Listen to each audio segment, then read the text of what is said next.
Hey guys, we're back. I have another car I'd like to show you. This is a 1935 Plymouth PJ Coupe.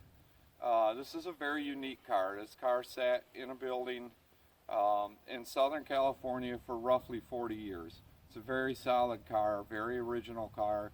So we'll walk around. I'll show you some of the unique things about it.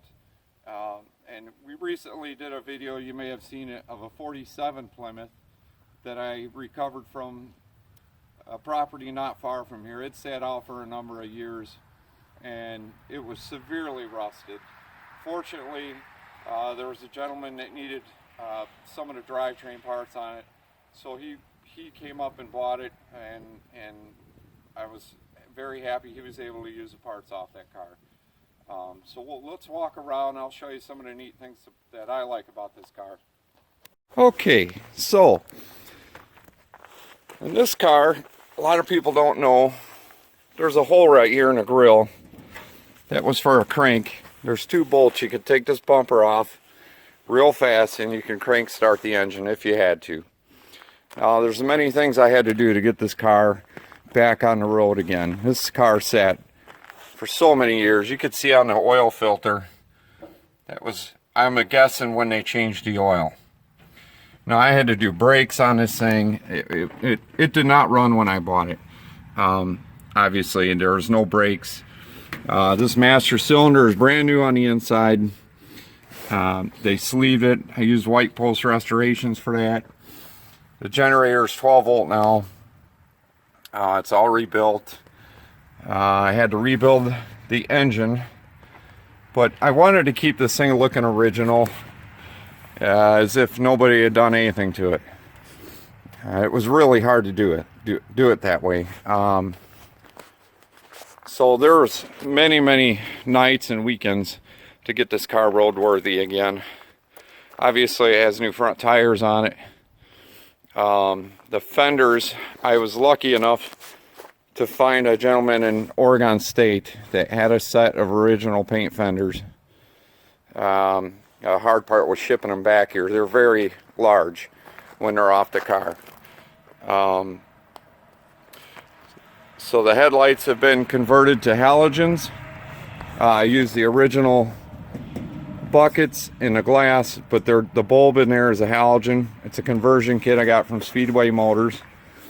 The car has all new wiring in it. I used a company called Quick Wire out of Wisconsin, and they sold me a really nice wiring kit. Some of the things people don't know about a Plymouth, if you look there, actually 98% of these, there's supposed to be a sail right here. It's broke off. They all did that. But it's a Mayflower ship from when they sailed Plymouth Rock. You could see in the front. Pretty neat. And they did make a Dodge in this, and the difference between this and the Dodge would have the ram, and it would only have crossbars in the grill. Dodge is very rare. And also the Dodge wouldn't have these ports. These are said to be ports like on a ship. It has a lot of neat things about this car. Obviously, most of the paint is original on this car. The wheels, the hubcaps, it's got a lot of neat patina. Now I'll open the door. The interior, all original. You can see it's somewhat deteriorated, actually very deteriorated.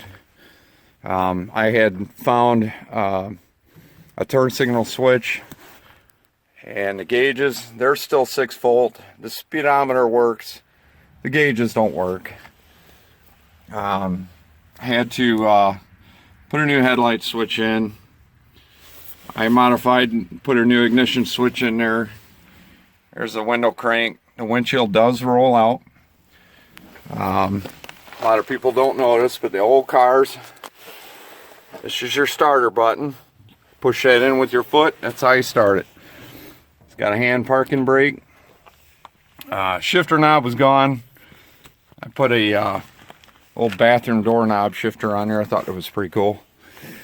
Yeah, the interior is a little gross in it, but I don't want to deter from its originality. There's an old door sticker here. Zoom in on that so you can see it. Happy's on Wardlow, Long Beach, California. There was a calendar on the visor from 1962. So again, I'd replace the rear fender with another original paint rear fender. Very hard to find. Now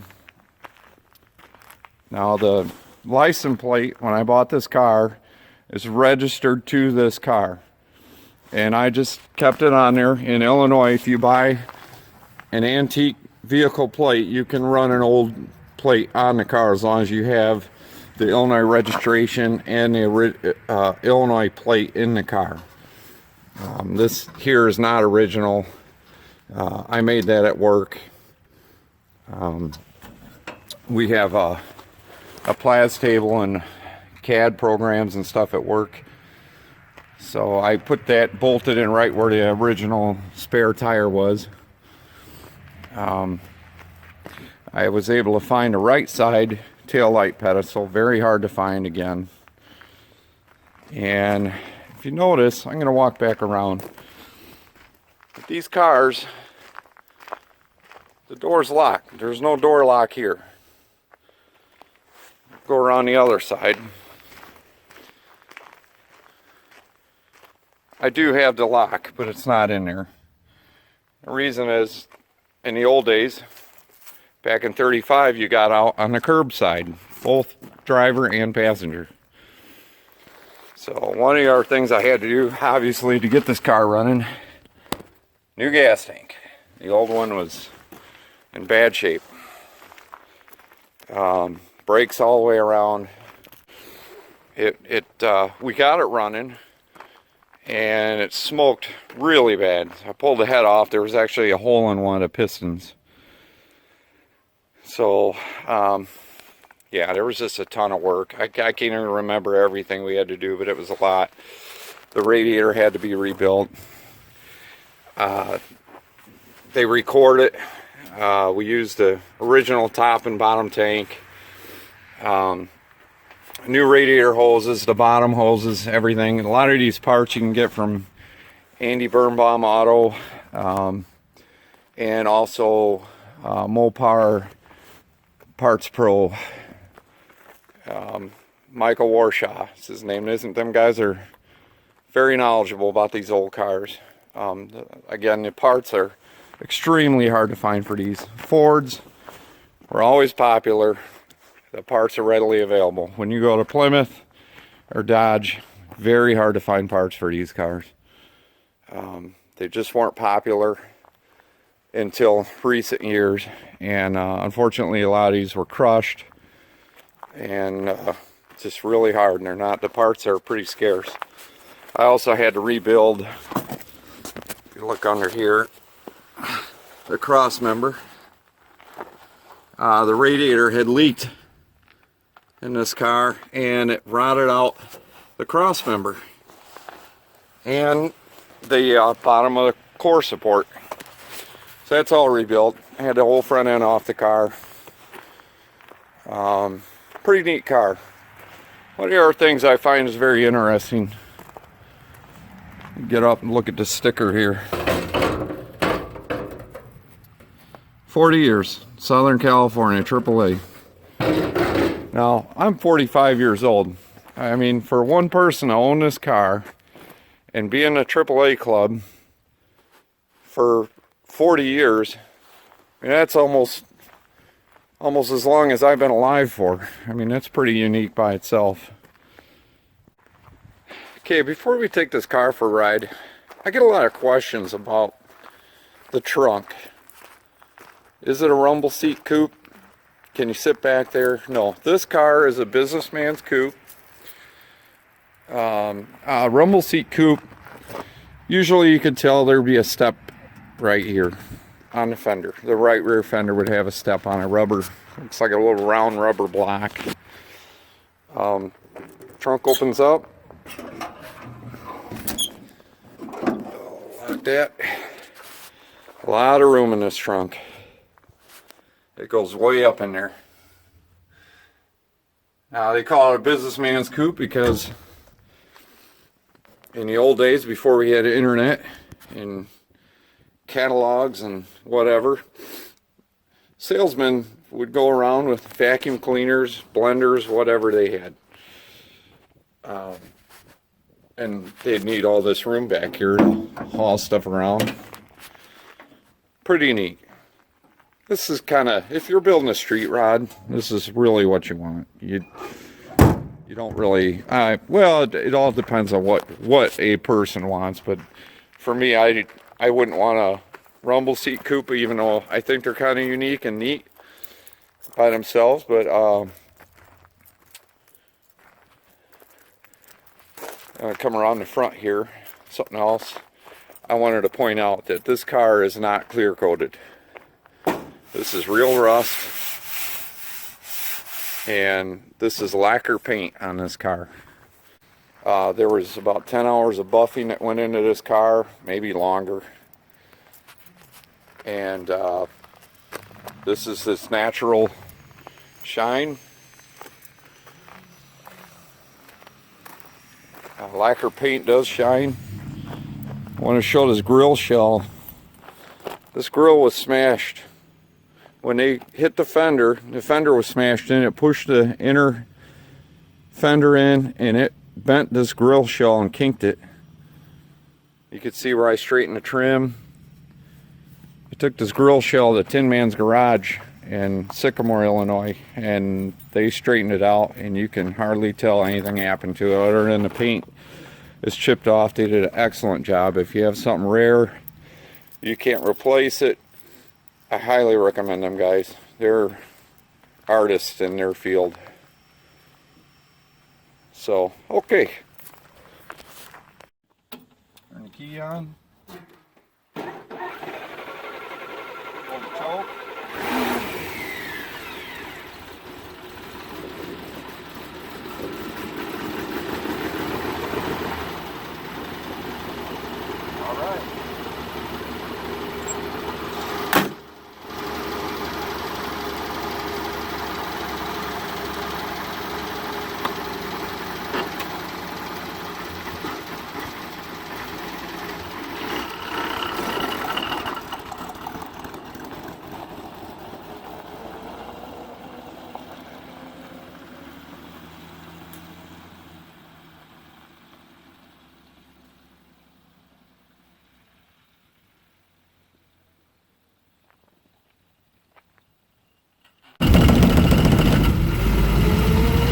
Okay, here we go.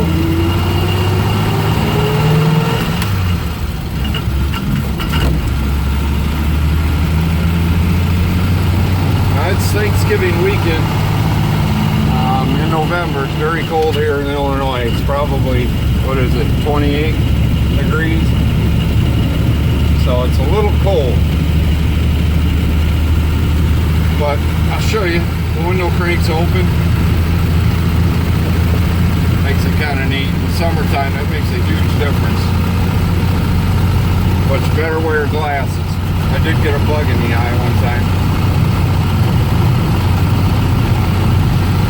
We'll turn up here. Just kind of go around the block here. Now, one thing I didn't say, when I found this car, I found it on Craigslist. And I reached out, made the deal on the car. Obviously I got a lot of pictures of it before I bought it. The reason I bought this car, originally I wanted to make a street rod out of it. And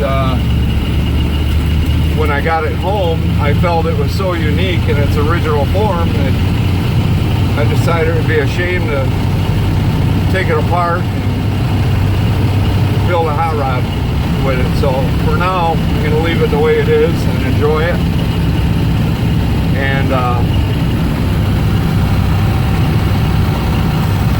I really wanted to feel what it was like to drive one of these cars in their original form back in 35.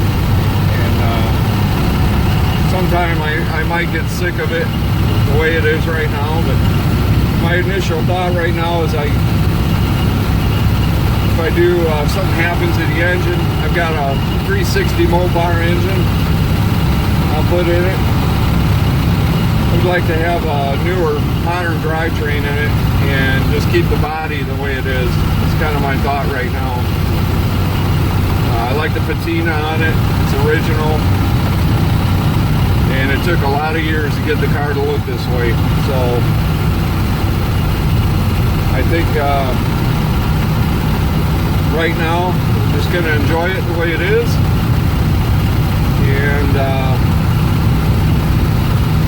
someday when I have time, maybe I'll swap the motor out, put the V8 in it,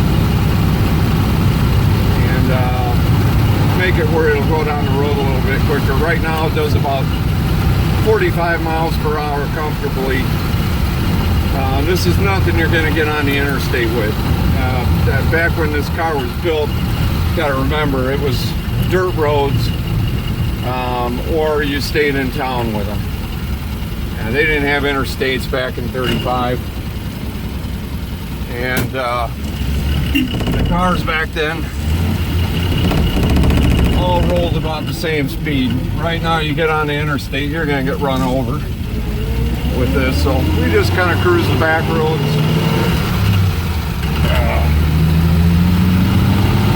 And it's a lot of fun. Actually, my son is 20 years old, and I let him drive it just so he can have the experience too.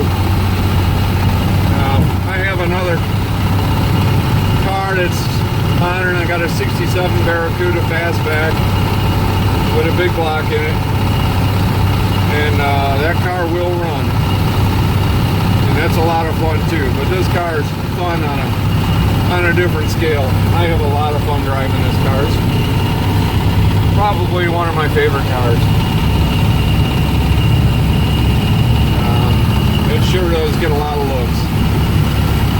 I think people really enjoy it, and I enjoy showing it to people. I get a lot of questions on this car, which is one of the reasons why I don't want to make a video about it. It answers a lot of questions, gives people an opportunity to see what it's like to drive it, be on the inside of it.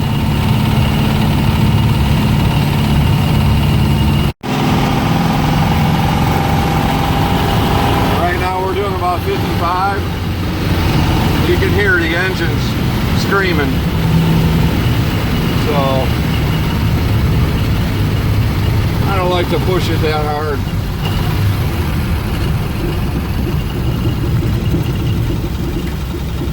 Thing's kind of like an old man, you know, it doesn't want to move real fast. So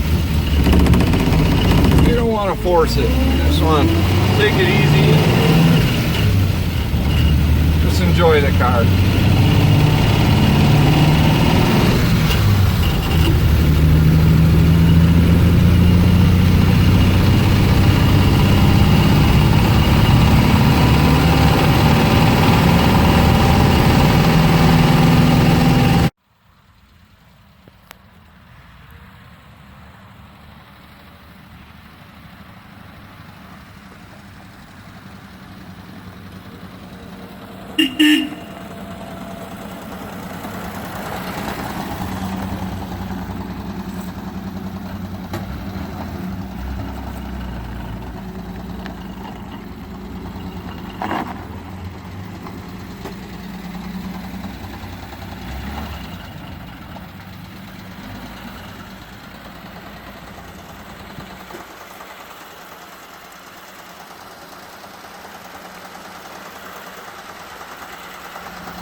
Okay, that's the end of our video of our 35 Plymouth.